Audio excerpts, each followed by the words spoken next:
신약성경 91페이지 누가복음 3장 누가복음 4장 1절부터 13절까지 말씀. 신약성경 93페이지 4장 1절 봉독해 드립니다. 예수께서 성령의 충만함을 입어 요단강에서 돌아오사 광야에서 40일 동안 성령에게 이끌리시며 마귀에게 시험을 받으시더라.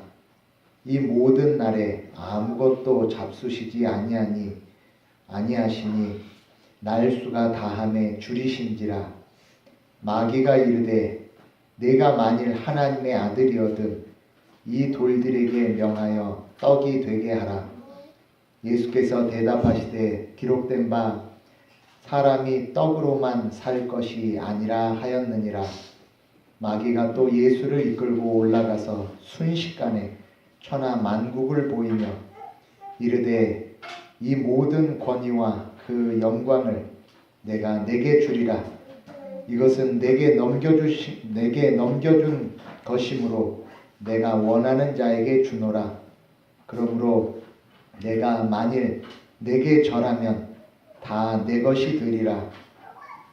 예수께서 대답하여 이르시되 기록된 바 주 너의 하나님께 경배하고 다만 그를 섬기라 하였느니라. 또 이끌고 예루살렘으로 가서 성전 꼭대기에 세우고 이르되 내가 만일 하나님의 아들이거든 여기서 뛰어내리라. 기록되었으되 하나님이 너를 위하여 그 사자들을 명하사 너를 지키게 하시리라 하였고 또한 그들이 손으로 너를 받들어 내 발이 돌에 부딪히지 않게 하시리라 하였느니라. 예수께서 대답하여 이르시되 주 너의 하나님을 시험하지 말라 하였느니라. 마귀가 모든 시험을 다 한 후에 얼마 동안 떠나니라. 아멘.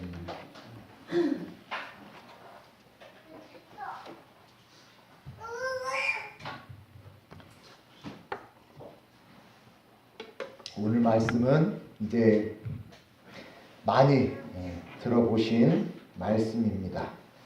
많이 들어보고 알고 있는 내용임에도 불구하고 하나님께서 우리에게 이 말씀을 통해서 오늘 주시는 은혜의 말씀과 또 신앙의 내용으로 어떤 것을 주시는지를 잘 살피시기 바라겠습니다. 먼저 1절에 이렇게 시작이 되고 있습니다.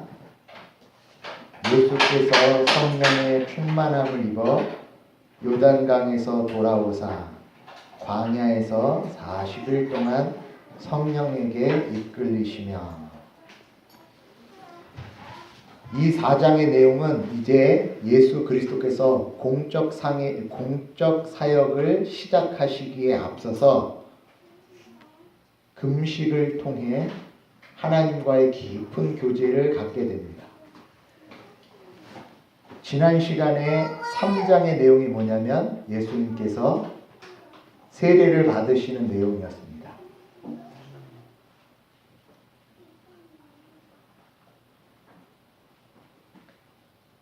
3장에서 세례를 받으시는 내용입니다.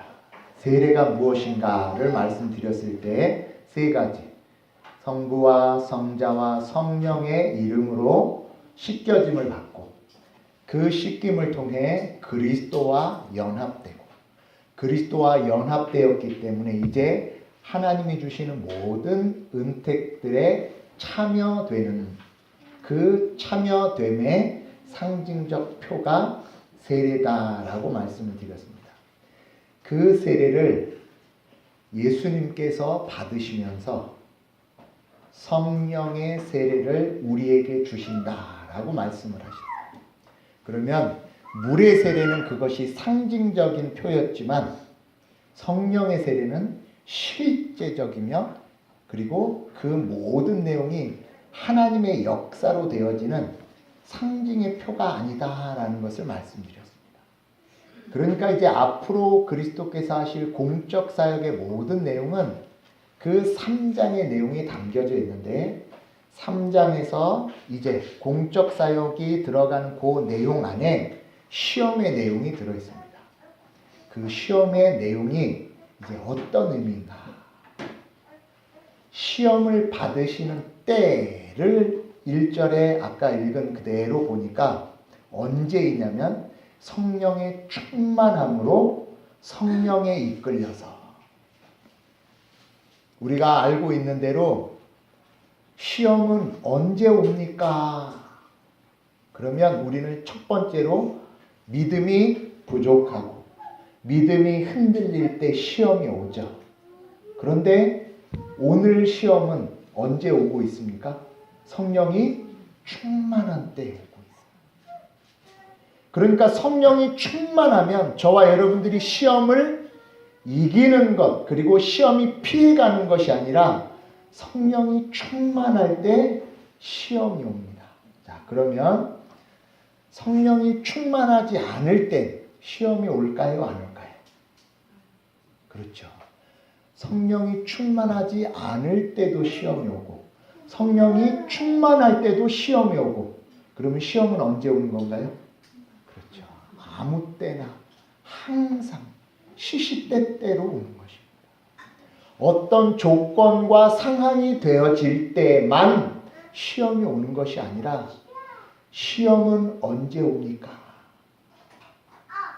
내가 믿음에 충만하며 하나님에 대한 지식과 하나님에 대한 풍성함이 있을 때에도 오고 그리고 하나님에 대한 모든 것이 다 흔들리며 연약할 때도 시험은 오게 되어집니다. 그래서 하나님께서 사도 바울을 통해 이렇게 말씀하십니다. 선줄로 생각하는 자는 넘어질까 조심하라. 그렇죠?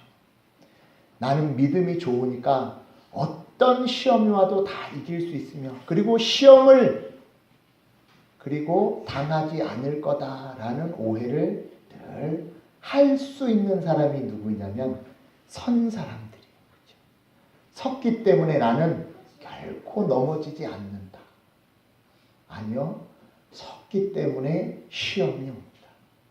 예전에도 한번 말씀을 드렸죠. 이단교회에서 타켓 1호.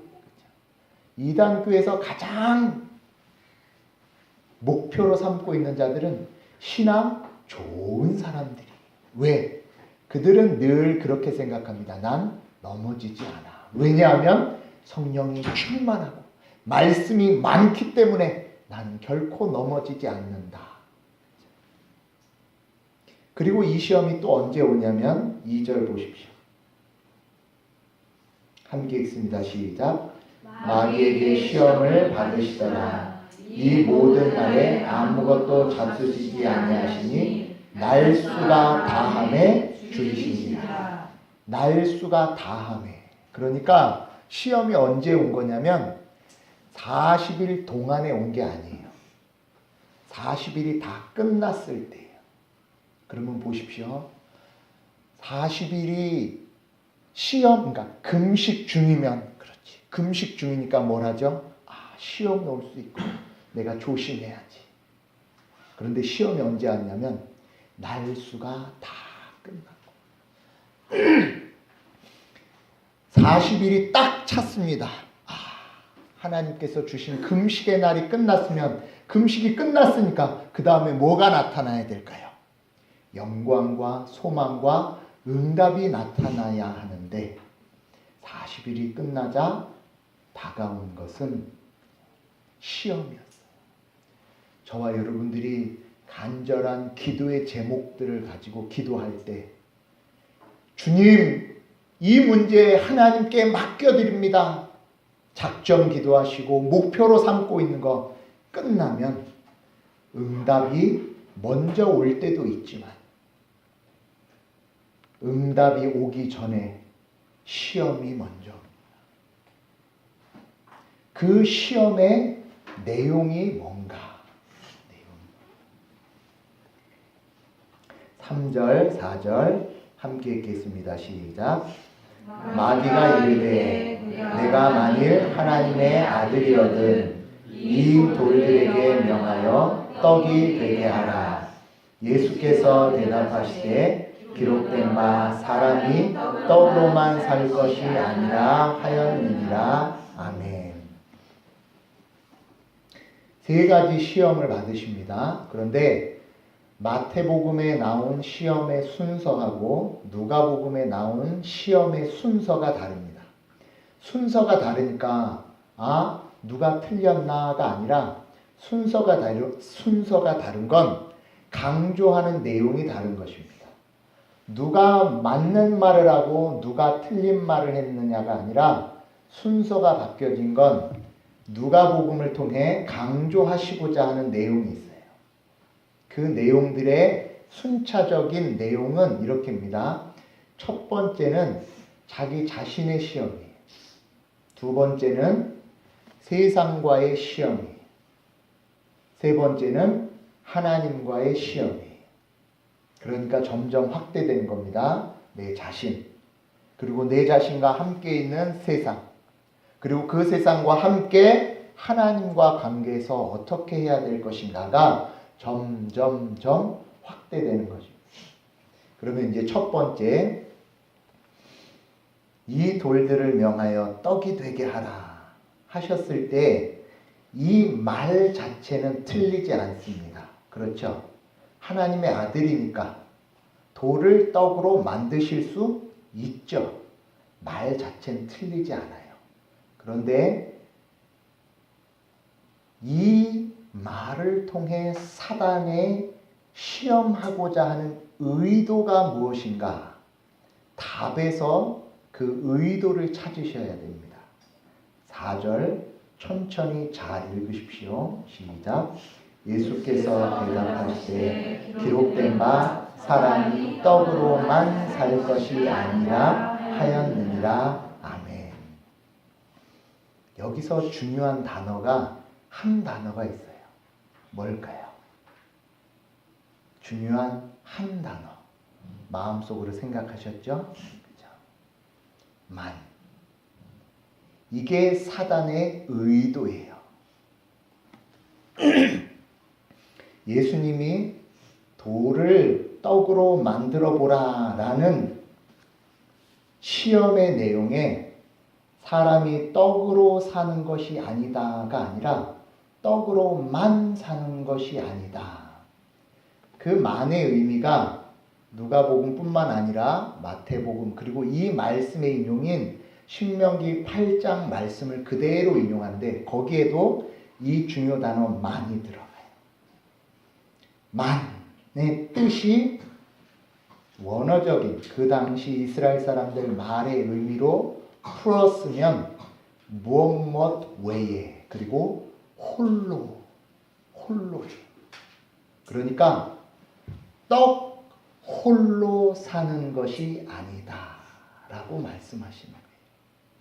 그러니까 사단이 하나님의 아들이니까 돌을 떡으로 만들어 봐라 라는 사단의 의도는 어떤 거였냐면 말은 맞는 말이었지만 그 말 속의 뜻은 떡을 홀로 만들어서 누구 없이 하나님 없이 홀로 살아봐라.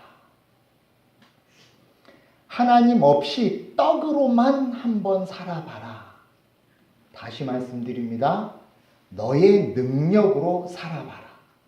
그런데 그 앞전에 무엇이 붙었냐면 하나님의 아들이거든.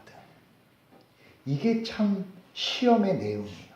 보세요. 하나님의 아들이니까 뭘 갖고 있죠? 능력을 갖고 있죠.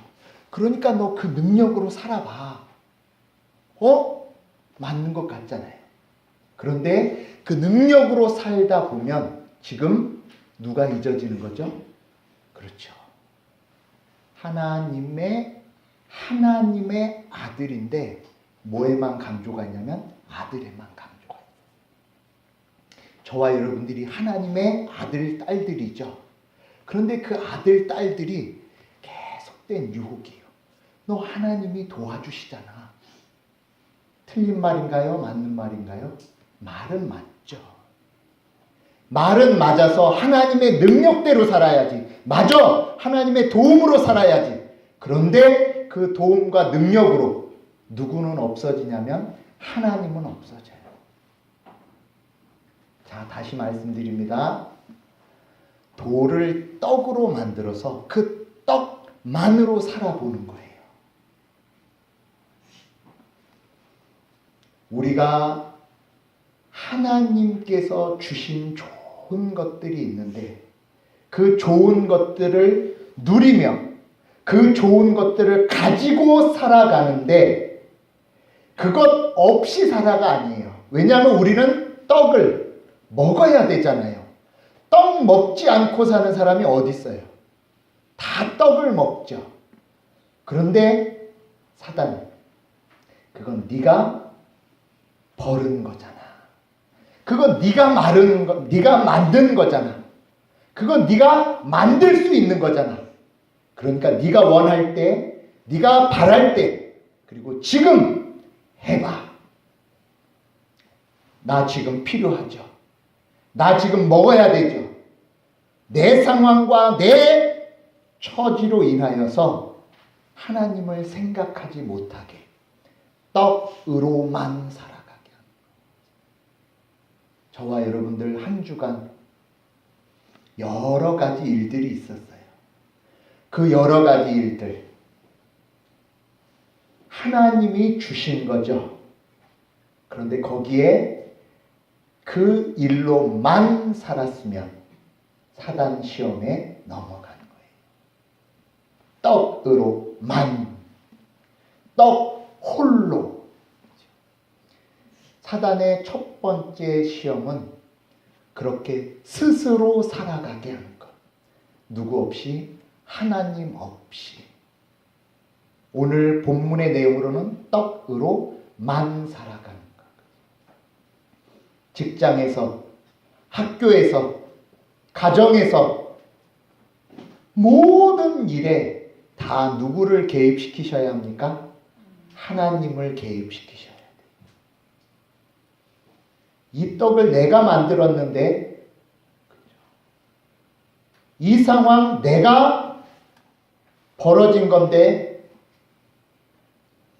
생각되어지는 모든 문제들 거기에 하나님을 묶으셔야 돼요. 그렇지 않으면 우리는 사단의 시험에 넘어가 결국 홀로 살아가는 자.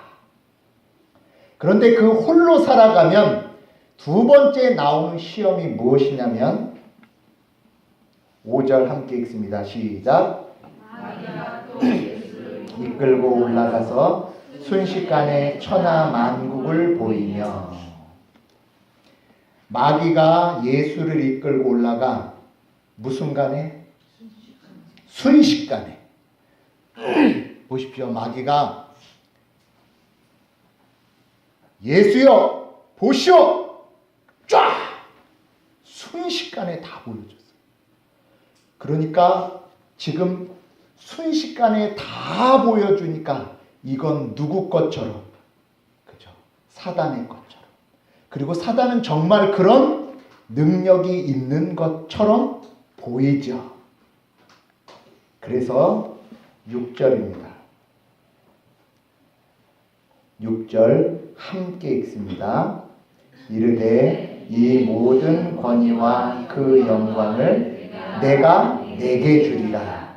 이것은 내게 넘겨준 것이므로 내가 원하는 자에게 주노라. 여기서 나는 누구죠? 사단이죠. 사단이 누구에게 주겠대요? 예수님에게 줄 수 있대요. 왜요? 이게 내 거야. 여기에는 지금 권위라고 나와 있어서 어감이 약간 틀린데 권위도 되고 권세도 됩니다. 그리고 모든 힘도 됩니다. 그러니까 이 세상의 모든 힘과 권세와 권위와 영광 다 내 거야 하고 거짓말로 무엇을 하냐면 너에게 줄게 유혹하는 거죠. 아까 보십시오. 떡으로만 살아가는 자, 나 홀로 있는 자에게 가장 필요한 게 뭘까요? 그렇죠? 나에게 가장 필요한 건 나 혼자 있기 때문에 이 세상에서 나를 지킬 수 있는 것, 권세. 그리고 그 권세와 함께 동반한 영광. 그걸 준다면, 내가 그걸 갖는다면 이제 하나님 없이도, 혹 하나님 없을 때에도 살아갈 수 있겠구나 하고 사단의 거짓 유혹에 넘어갈 수밖에 없죠. 그래서 예수님께서 이렇게 이야기하십니다. 8절 함께 읽습니다. 시작. 예수께서 대답하여 이르시되 기록된 바 주 너의 하나님께 경배하고 다만 그를 섬기라 하였느니라. 아멘. 자신에게 절을 하라. 내가 이 모든 것을 줄 수 있다라고 거짓 유혹하는 자에게 예수님의 답변. 누구에게만?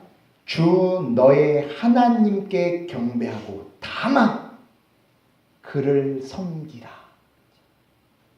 네가 섬기며 네가 경배해야 할 것은 이 땅에서 너 홀로 있기 때문에 네가 너를 지키려고 하는 모든 권세와 영광, 그래서 사단의 거짓, 그것을 섬기며 그것 유혹에 넘어가는 것이 아니라 모든 것의 주인이신 하나님께만 경배하여라. 너의 머리 숙임은, 너의 절함은 권세와 영광을 가진 것처럼 이야기하는 세상과 사단이 아니라 하나님이시다.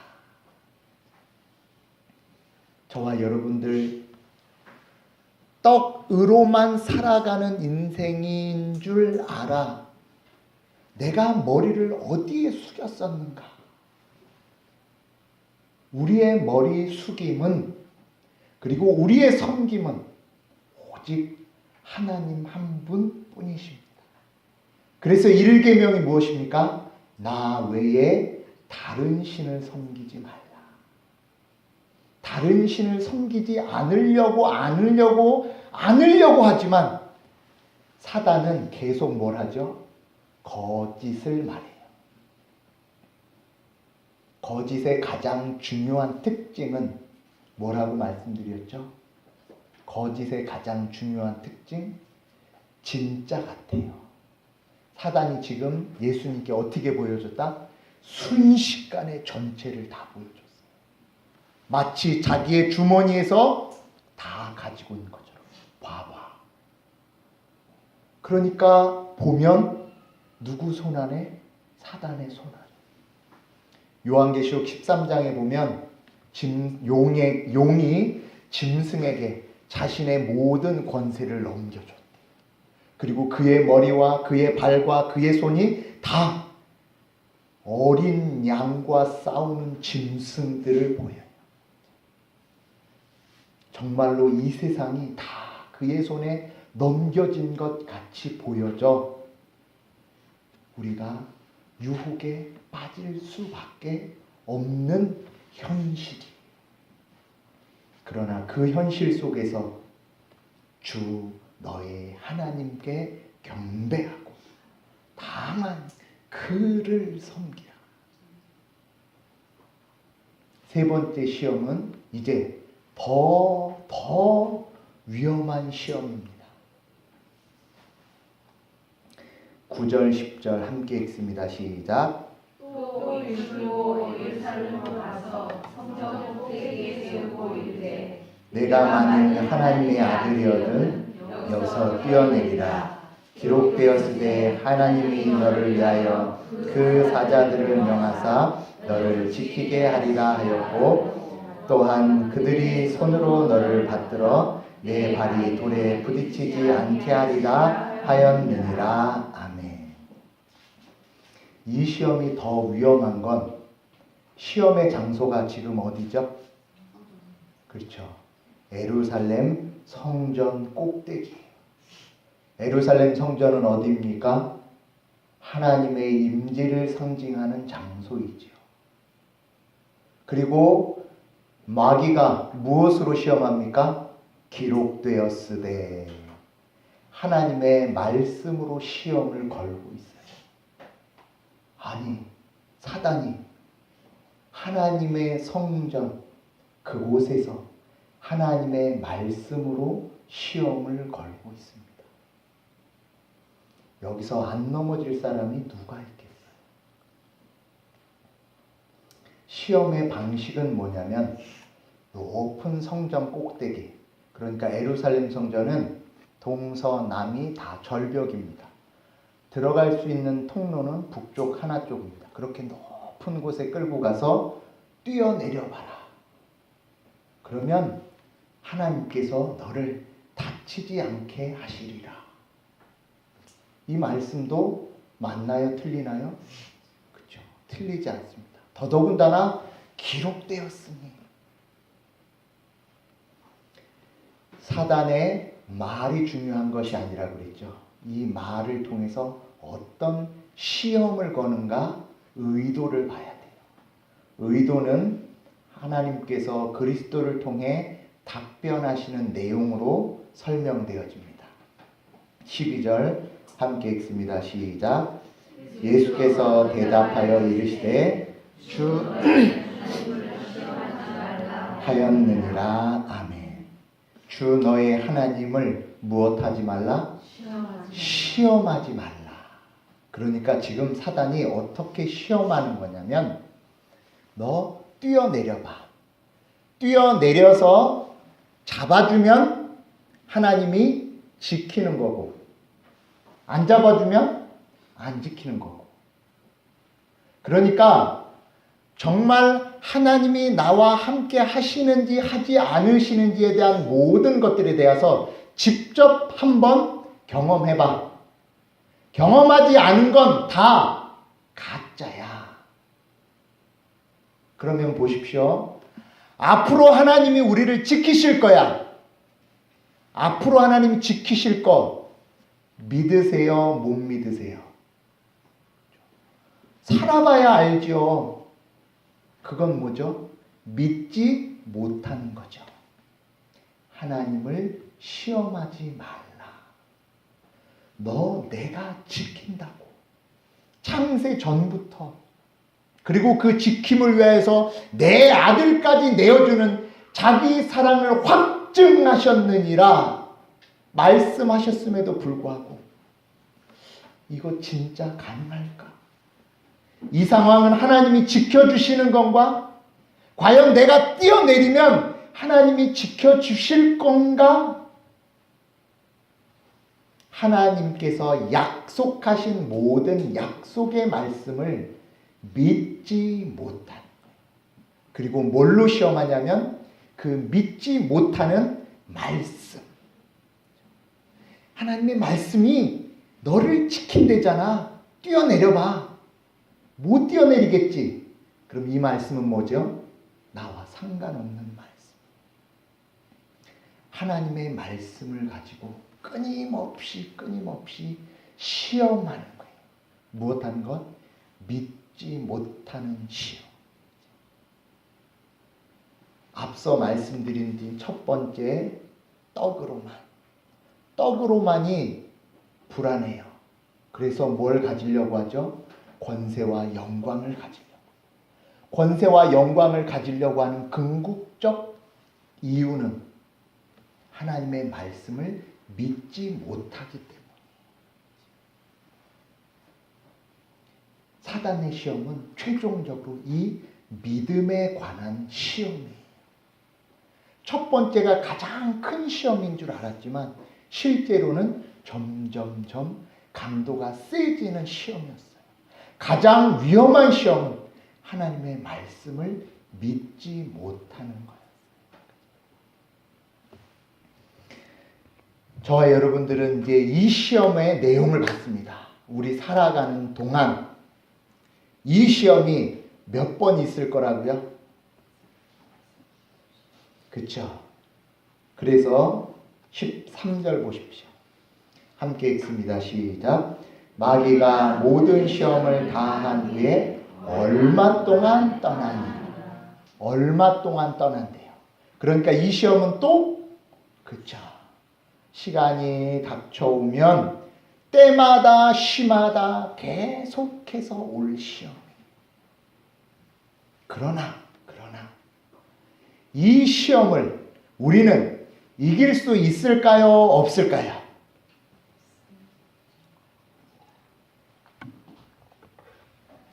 이 세 가지 시험을 우리는 이길 수 있을까요?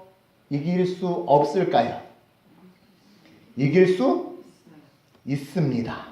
그러나 이길 수 없습니다. 다시 말씀드립니다. 우리는 이 시험을 이길 수 있습니다. 그러나 이 시험을 이길 수 없습니다.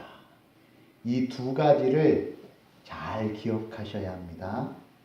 이길 수 있는 이유는 뭘까요? 예수님이 이기셨기 때문에 예수님이 이기셨어. 맞아. 저렇게 이기면 돼.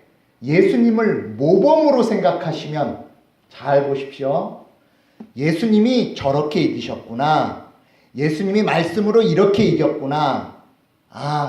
나도 그렇게 이겨야지. 그러면 지금 어디에 빠지냐면 1계명에 빠지는 거예요.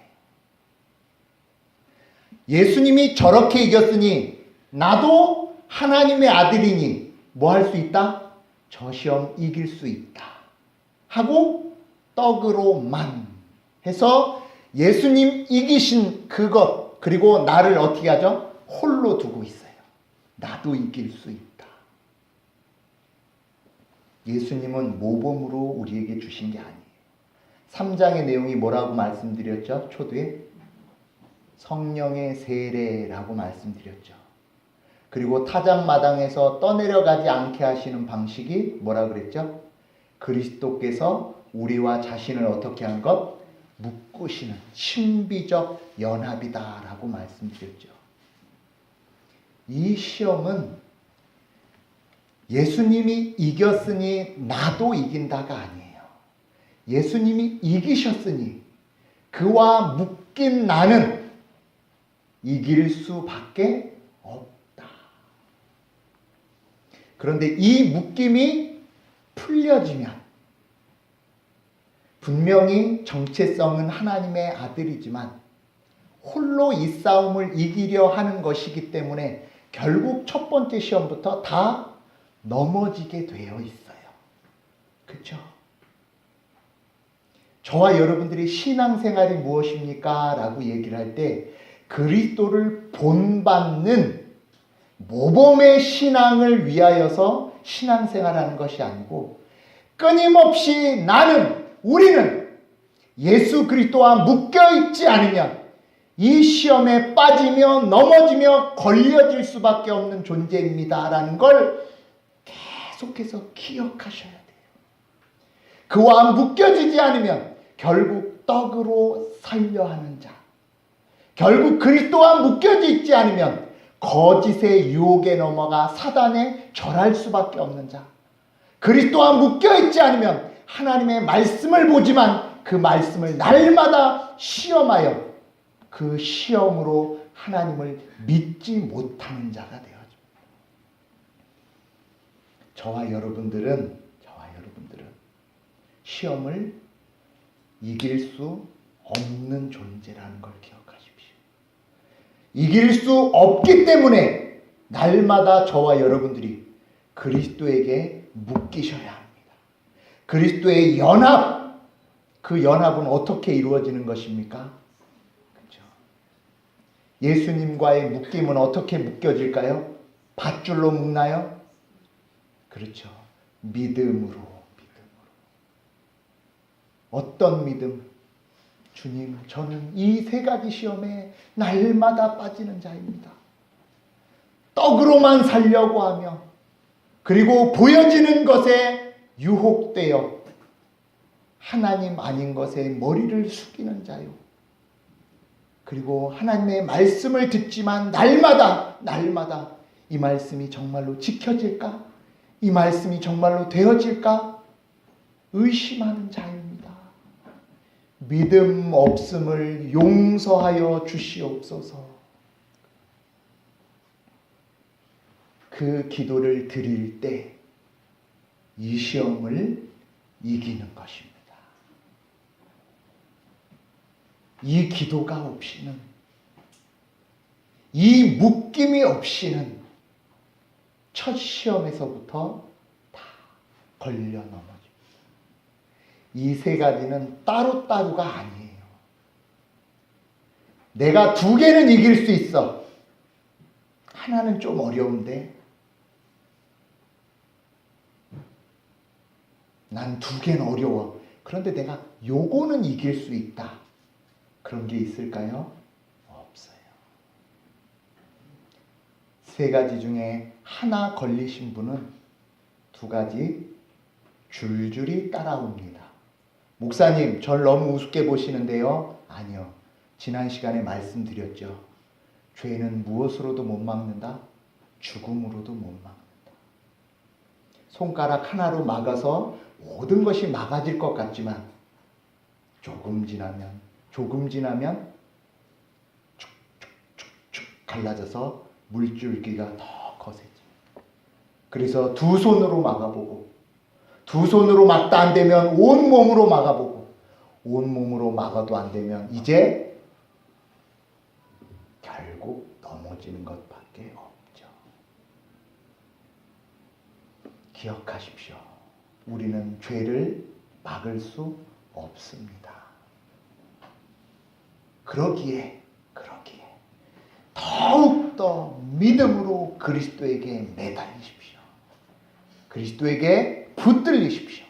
그리고 붙들리도록 주시는 은혜가 뭐냐면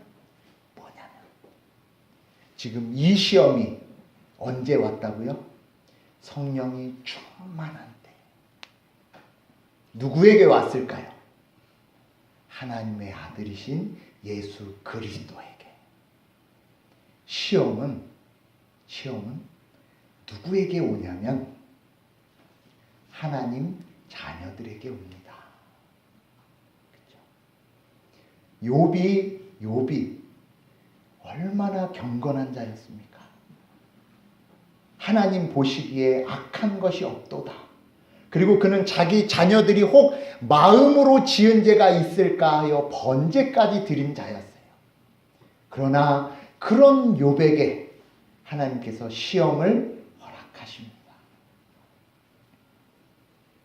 저와 여러분들이 첫 번째 시험, 두 번째 시험, 세 번째 시험에 올 때 두려운 마음으로 이 시험을 어찌할꼬 주님 믿음 없음을 용서하여 주시옵소서 하는 겸손의 마음과 함께 이 시험이 내가 하나님의 자녀구나. 자녀이니 붙들어 주시옵소서. 평안의 기도를 하십시오.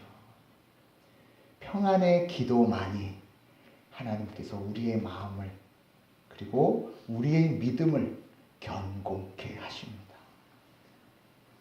욥이 자신의 모든 시험을 겪으며 이것이 왜 왔는가를 도저히 알 수가 없었어요. 시험은 왜 왔었습니까? 그렇죠? 그냥 살다 보니 하나님하고 사단하고 욥 자랑하시다가 그렇죠? 하나님이 사단과 자랑하다가 나에게 시험을 주신다. 그러면 어떠시겠어요? 시험만 생각하면 깝깝하죠. 그렇죠? 주님 참으세요. 저 그렇게 센 사람 아니에요. 저 그렇게 센 사람 아니에요. 이렇게 답변하시고 싶으세요? 아니면 알겠습니다. 주님 한번 해보겠습니다. 이러시겠어요?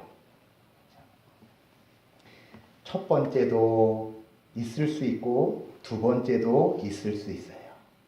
그러나 첫 번째로 시작한 믿음이 이제 누가복음 1장, 2장, 3장, 4장 해서 성경의 내용이 쌓여지면서 이제 우리의 신앙이 저만큼 갔을 때는 그죠? 하나님 이제 감당해 보겠습니다. 감당해 보겠습니다. 그 감당해 보겠습니다의 표현이 14절, 15절입니다. 함께 읽습니다. 시작. 예수께서 성령의 능력으로 갈릴리에 돌아가시니 그 소문이 사방에 퍼졌고 친히 그 여러 회당에서 가르치심에 무사람에게 칭송을 받으시더라. 아멘. 14절 초반에 돌아가실 때 무엇으로? 성령의 능력으로. 4절 시험을 마실 때에도 성령에 이끌리어. 성령의 은사가 동일하게 나타나는데 그 동일함이 우리 편에서는 시험으로 또는 가르치며 이제 약한 자들을 세우는 자로도 그렇죠? 1절로 시작하지만 14절로 마무리되어지고 있습니다. 하나님께서 우리를 그리스도와 묶으시는 것이 바로 이런 은혜입니다. 시작은 시험으로 시작하지만 나중은 무사람에게 칭송받은 그가 참으로 하나님의 아들이십니다. 저와 여러분들의 시작은 시험이 될 수 있으나 마지막은 무사람에게 칭송을 받는 과연 하나님의 아들입니다. 저와 여러분들이 이 하나님의 칭찬과 그리고 모든 자들의 인정이 있게 되는 그리스도와 묶여진 자들임을 기억하셔서 시험이 올 때마다 믿음의 기도를 그리고 믿음을 통하여 그리스도와 내가 누구인지를 알아 흔들리지 아니하는 그리고 흔들릴 수 없는 믿음 안에 있는 자다라는 것 기억하시고 이제 한 주간 이 모든 시험을 잘 감당하시는 우리 진명교회 성도님들 다 되시길 바라겠습니다. 기도합니다. 하나님 아버지, 우리가 누구인지 얼마나 연약하며 완악하며 넘어지는 존재인지 다시 한번 돌아보게 하셨습니다. 시험거리가 천지에 널렸습니다. 아침에 눈 뜰 때부터 시험거리입니다. 주님, 그러나 그 시험거리 걸려 넘어지고 엎어 넘어지고 또 거기에 붙들려 썼지만 지금 이 시간 하나님 앞에 나와 머리를 숙이고 있습니다. 주님, 이제 이 믿음과 이 신앙 더욱더 굳건케 하여 주셔서 성령의 충만함으로 하나님을 증언하는 예수 그리스도와 묶여진 삶으로 살아가 그 삶의 걸음이 오직 하나님께 영광이 되며 우리의 기쁨이 되어지는 복된 인생들 그리고 우리의 신앙들 다 되게 하여 주실 줄 믿사오며 살아계신 예수 그리스도의 이름으로 기도드렸습니다. 아멘.